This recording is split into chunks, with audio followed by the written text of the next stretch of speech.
Recebo aqui no nosso estúdio o professor visitante da Universidade de Relações Exteriores da China, o professor Marcos Vinícius de Freitas. Olá, professor, muito boa tarde para você. Obrigada pela presença aqui no nosso estúdio. Para mim é sempre um prazer conversar com você.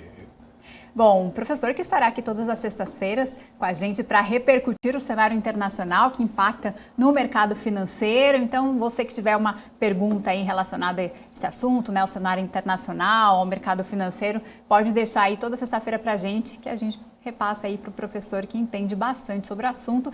Então, a gente vai falar sobre esse acordo nuclear, né, que está impactando também no preço do petróleo. Professor, gostaria então de começar com isso, né? Como que esse acordo pode impactar no preço do petróleo?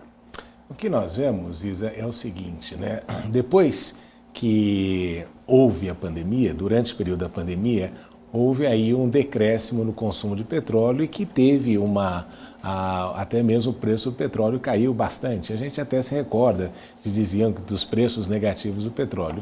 E, obviamente, depois da pandemia, existe uma demanda represada e com esta demanda represada, o consumo voltou ao normal ou pretende retornar ao normal e isso tem feito com que o preço da commodity tenha subido. Além disso, é importante lembrar que os países produtores de petróleo que perderam dinheiro durante o período da pandemia, obviamente, querem reduzir a produção para que o preço suba.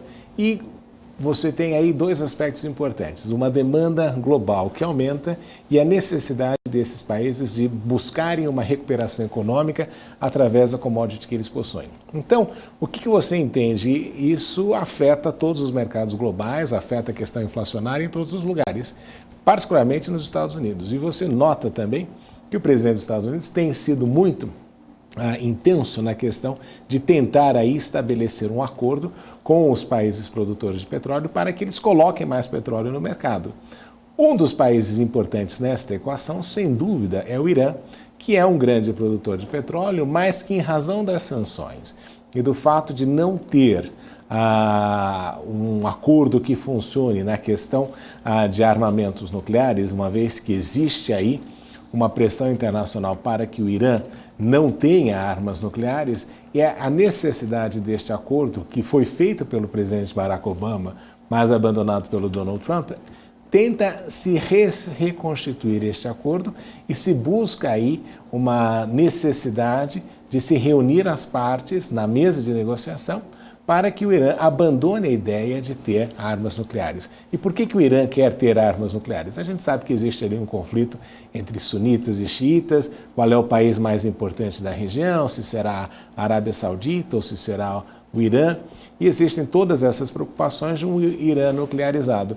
Mas é importante aí que o Irã, e esta é a percepção, se houver um acordo, se o Irã volta ao mercado internacional de petróleo, você tem aí mais um grande produtor e com certeza esta abundância pode fazer com que o preço venha a diminuir. Professor, só para reforçar aqui, pelo histórico, né, o Irã deve então firmar esse acordo? Nós sabemos que no passado eles fizeram isso, não é?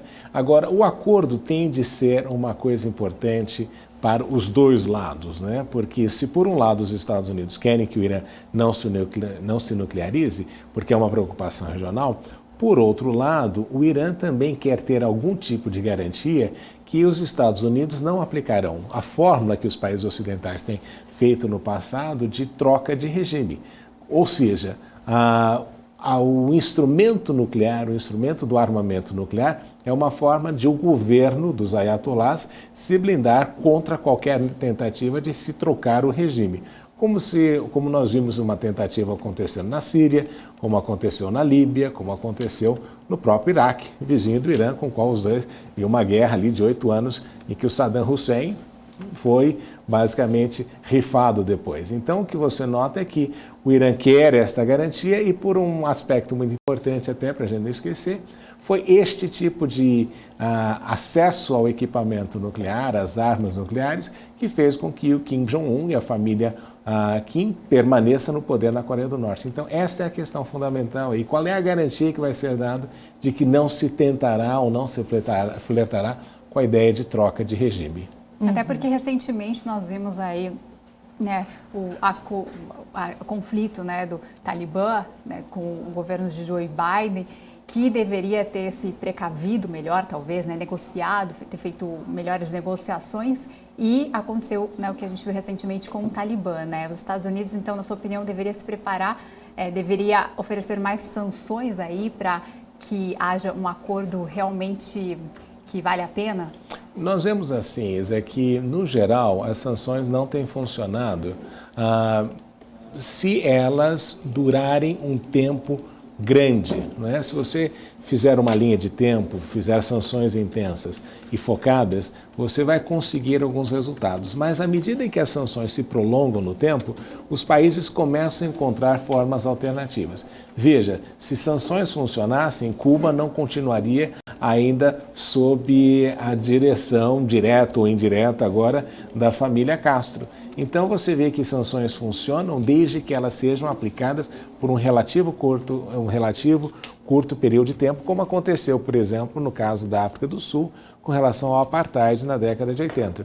Mas no caso atual, o que acontece é que se com a continuidade das sanções também não servirão aí para resolver aquilo que o Irã pretende e podem até fomentar esta ideia de que o Irã necessita ter e precisa ter armas nucleares. Nós não podemos também descontar aí um fator importante, que é que hoje em dia você tem outros países que também estão nessa disputa de hegemonia global com os Estados Unidos, nomeadamente China e Rússia. Uhum. Tem, inclusive, uma pergunta, né, Isa, que chegou aqui de um telespectador, o José Vanderlei Franco, pergunta o seguinte: boa tarde, meninos e professor. Ele quer saber, caso realmente ocorra uma invasão russa à Ucrânia, quais seriam as consequências para o mundo no mercado de petróleo ou commodities de um modo geral?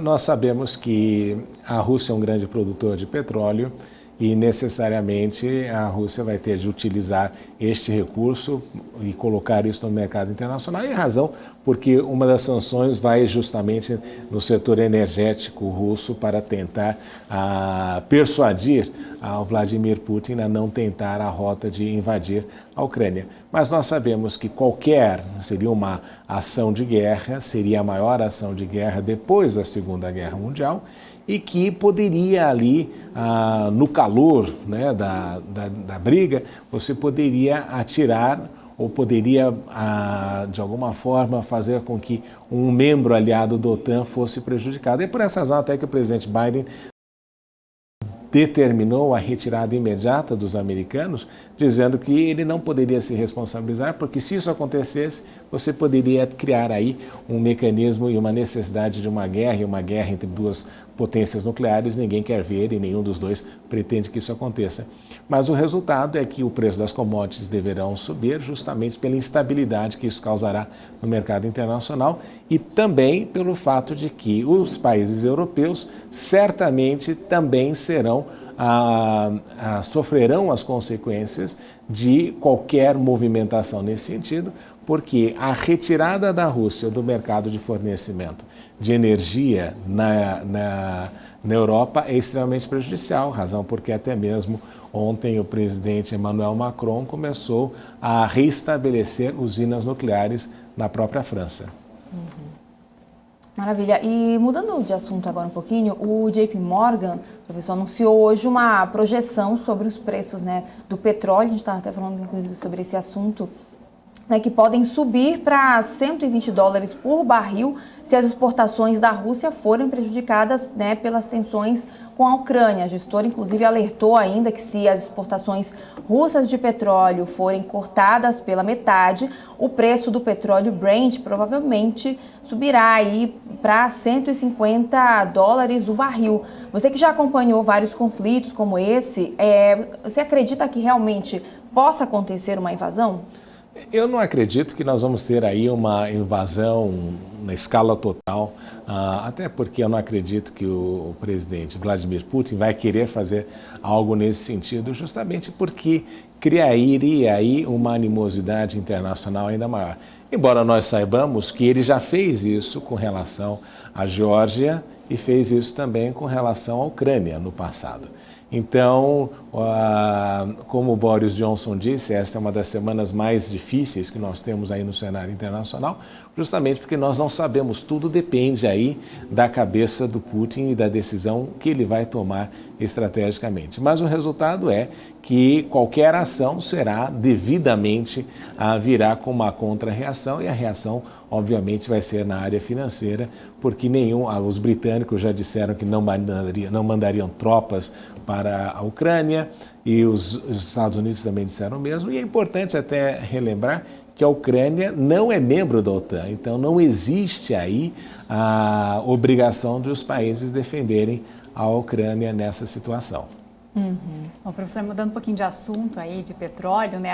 A gente tem visto a influência de Rússia e China aumentando na América do Sul e diminuindo na Europa, né? Nos últimos dias, o presidente argentino, Alberto Fernandes, realizou visitas de Estado à China e à Rússia. Na China, ele até concluiu um acordo de investimento no âmbito da nova Rota da Seda. Lembrando que a nova Rota da Seda, aí, o Banco Mundial já classificou como o maior programa de infraestrutura do mundo. Enfim, a reunião abriu o caminho para que os argentinos fechassem acordos para que garantam financiamento para mais de 23 bilhões de dólares em investimentos e obras. E parece que o Brasil também segue o mesmo caminho, né? A gente estava comentando agora do Putin.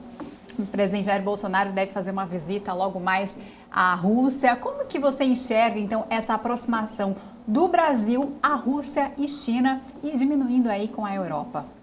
Nós vivemos aí aquele momento importante da história, em que você tem normalmente a ascensão e declínio de países, né? E nós vivemos nos últimos 70 anos aí sob uma grande influência dos Estados Unidos, obviamente considerando que a China passou ao largo deste processo todo, porque estava tendo seus problemas internos, inclusive sofreu aquilo que os chineses chamam das consequências dos 100 anos de humilhação, que começaram ali com as duas guerras do ópio do Reino Unido com relação à China.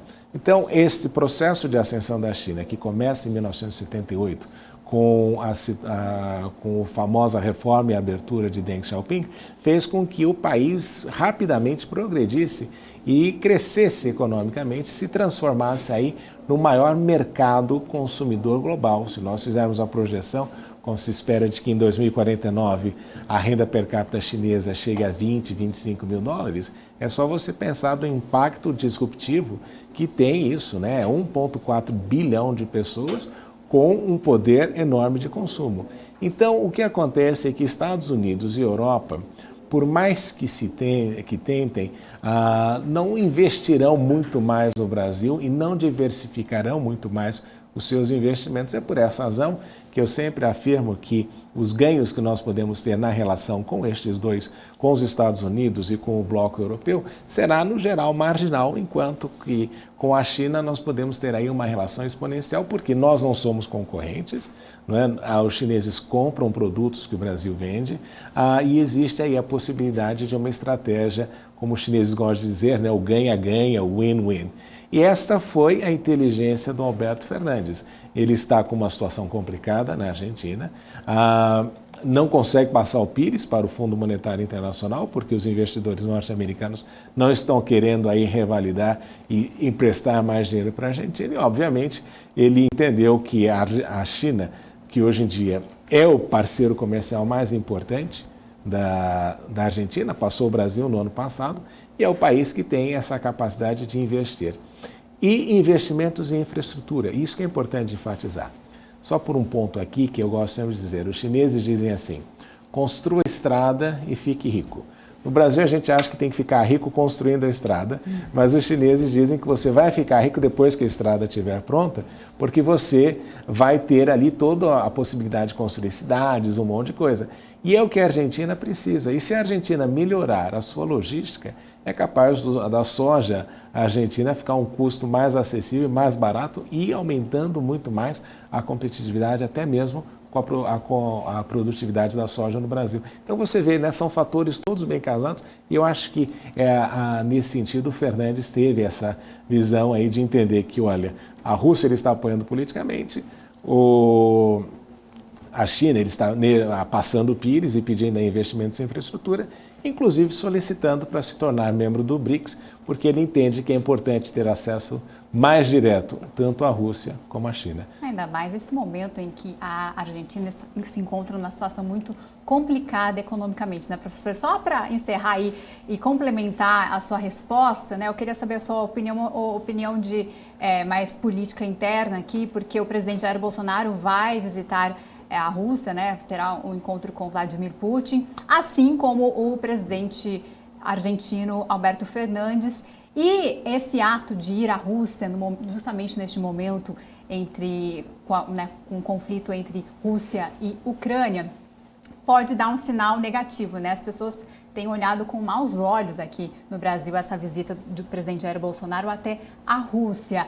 Porém, como você acabou de dizer, Alberto Fernandes fez essa visita justamente nesse momento, aí tentando estreitar mais as relações comerciais, e o Brasil também deve fazer esse estreitamento de relações comerciais entre Rússia, assim como tem feito com a China, se afastando mais dos Estados Unidos e da Europa. Como que você enxerga, né, essa visita do presidente Jair Bolsonaro neste momento? Seria uma visita mais comercial, porque o interesse do Brasil é muito maior do que a Rússia, do que ficar bem com os Estados Unidos? Eu acho que o presidente Bolsonaro até poderia ligar para o Joe Biden e dizer, olha, o que você precisa que eu possa ajudar nesse momento para tentar servir como interlocutor, como você tem visto, né? E o Brasil faz parte do BRICS e até pode ter uma conversa interessante nesse sentido.